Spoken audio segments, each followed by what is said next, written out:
It's June 5th, 1975, Abbey Road Studio 3.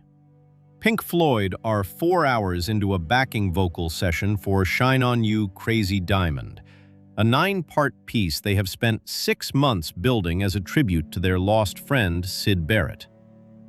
A stranger walks in. Shaved head, shaved eyebrows, heavyset, carrying a plastic shopping bag, wearing a worn tan Mac. David Gilmour glances across, looks again. He nudges Nick Mason. Mason looks, shrugs. Gilmour leans in and says the name. Roger Waters breaks down in tears. Syd Barrett had not been in a studio with Pink Floyd since 1968. He had not been a functioning musician since 1972. Nobody in the room had recognized him. And nobody, including Barrett, understood, or at least acknowledged, that the song they were recording was about him. The Dark Side of the Moon was released on March 1, 1973. Within 2 years, it had spent more consecutive weeks on the US Billboard 200 than any album in recorded history. It was on the charts, it was everywhere, and for Pink Floyd, it had become a weight. It was a very difficult period for us, I have to say. All your childhood dreams had been sort of realized. We'd had the biggest selling record in the world, and we had made money, and all the things that you got into it for. All four described the aftermath the same way. Not exhilaration, exhaustion, disorientation, a sense that the commercial machinery they had walked into was now operating on its own, and they were inside it. It was a very, very uncomfortable period, and that it was not a great tour, doing those 3 bits of music. It's not a good fun period. By January 1975, when they returned to Abbey Road, they arrived with 3 compositions sketched on the road. A piece called Raving and Drooling, a piece called You Gotta Be Crazy, and the beginnings of Shine On You, Crazy Diamond. The first 2 were shelved before the album was half-formed. 2 years later, they would be reworked and retitled for Animals. Raving and Drooling became Dogs. You Gotta Be Crazy became Sheep. But in January 1975, they belonged to an album that didn't yet know what it wanted to be. Engineer Brian Humphries, who had worked with the band on More and had managed their live sound on the 1974 UK tour, stepped in for Alan Parsons, who had decamped to begin his own project. Humphries arrived at Studio 3 to find new equipment that nobody, including the studio staff, knew how to operate. Abbey Road had just installed a Studer A80 24-track machine alongside an EMI-modified Neve console. Humphries: "We were like guinea pigs, and I was the main guinea pig." It was one of the first times EMI had worked with a freelancer. The unfamiliar board would force the band to re-record Shine On You, Crazy Diamond almost from scratch. Excessive bleed from the new console had contaminated the drum tracks. And the sessions themselves. "I don't think they knew what they wanted to do," Humphries recalled. "We had a dartboard and an air rifle, and we'd play these word games, sit around, get drunk, go home, and return the next day." This went on for weeks. Motions, and Nick was playing the drums, but really wasn't putting his heart into it, because Dark Side of the Moon was just, huge success. At some point during those weeks, Roger Waters called a meeting. The band sat in the circle at Abbey Road. Waters took notes. We all sat round and unburdened ourselves a lot, and I took notes on what everybody was saying. It was a meeting about what wasn't happening and why. What wasn't happening was music. What was happening was a quiet, collective drift.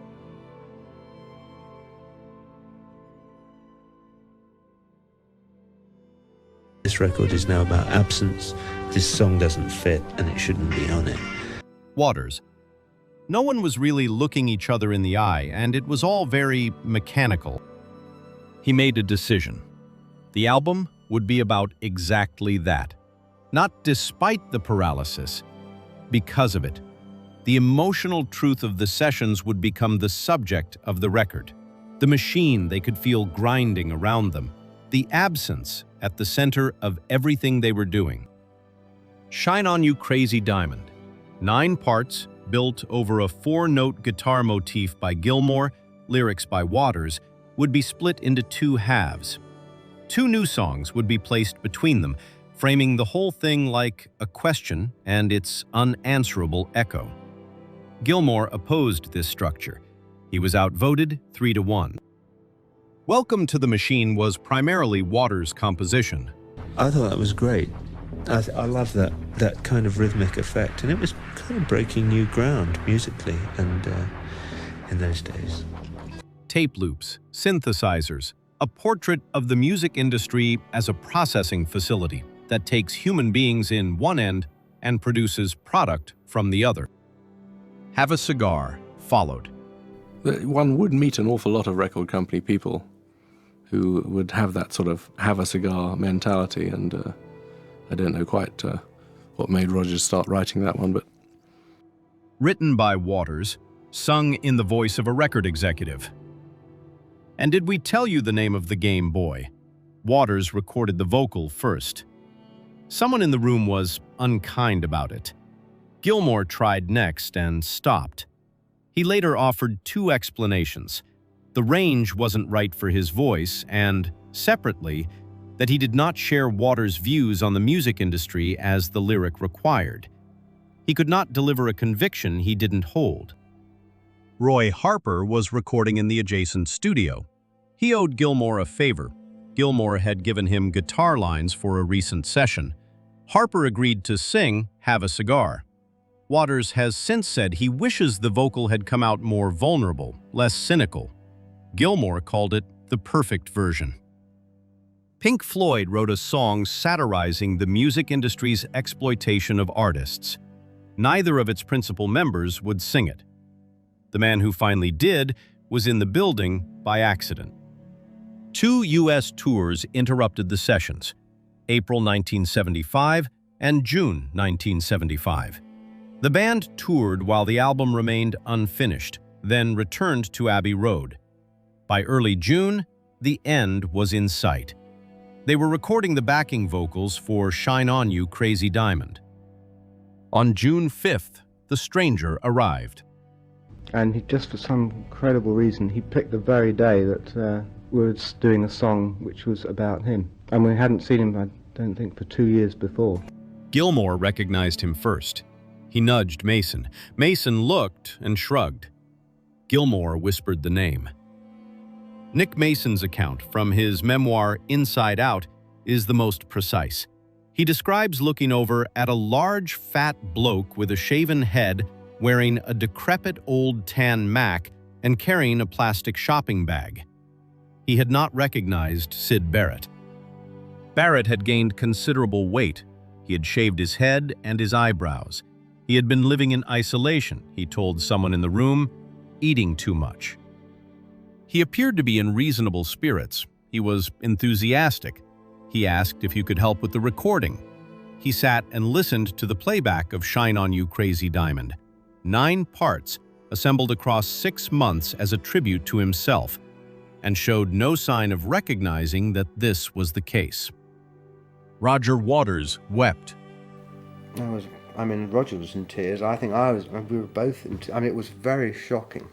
The others held it together. Later that evening, Barrett said he thought he had a 9 o'clock appointment somewhere. He left. Nobody is certain where. He took a taxi. They watched him go. It was the last time any of them would see him in a professional context. Barrett died in 2006. He had lived for more than 30 years in Cambridge, largely in seclusion, painting and tending a garden. He never recorded again. Wish You Were Here was released on September 12, 1975, Harvest Records in the UK, Columbia in the United States, the band's first American release on Columbia after leaving Capitol. Advance orders in the UK alone had reached 250,000 before the record was in shops. It debuted at #1 in Britain. It hit #1 in the United States on October 4th. It has sold more than 20 million copies worldwide. The sleeve, designed by Storm Thorgerson, shipped the album in opaque black polythene. The artwork was invisible. The cover of an album about absence was itself absent. Columbia objected. They were overruled. When the band were shown the pre-production mock-up, they gave a spontaneous round of applause. On the next album, Animals, Roger Waters would consolidate complete creative control. On the Wall, Richard Wright was fired, then rehired as a paid session musician, a daily rate, because his keyboards were needed. He was the only member of Pink Floyd who made money on the Wall. The machine had processed all of them. By 1983, Waters had left, declaring the band finished. You know, because I suddenly discovered that all I had to do was be honest and say what I felt, and I discovered I had a knack of being honest and saying what I feel. Waters called the sessions torturous. Important is I think for yourself to do it. If you want to be creative in any way, it doesn't matter. You don't have to be Michelangelo, you know, or John Lennon. You can just be you and do it at home. Do it for fun. He described the meeting to discuss what had gone wrong as a meeting about what wasn't happening. He then made an album called Wish You Were Here, an album about absence, made in the absence of everything that had made the band work. The peculiar thing about Wish You Were Here is that it knows all of this. The satire of Have a Cigar is too accurate to be comfortable. The grief of Shine On is too specific to be general. It's so important to every day in my life, and in my view, in everybody's life. You know, I wish you were here, because we fail to make the connections that we ought to. The title track, 2 acoustic guitars, the simplest thing they recorded that year, is a man asking someone who isn't there whether they have exchanged a walk-on part in the war for a lead role in a cage. Barrett walked through the door and didn't recognize himself in the music. The rest of them recognized themselves perfectly. That is what makes the album unbearable, and why it endures.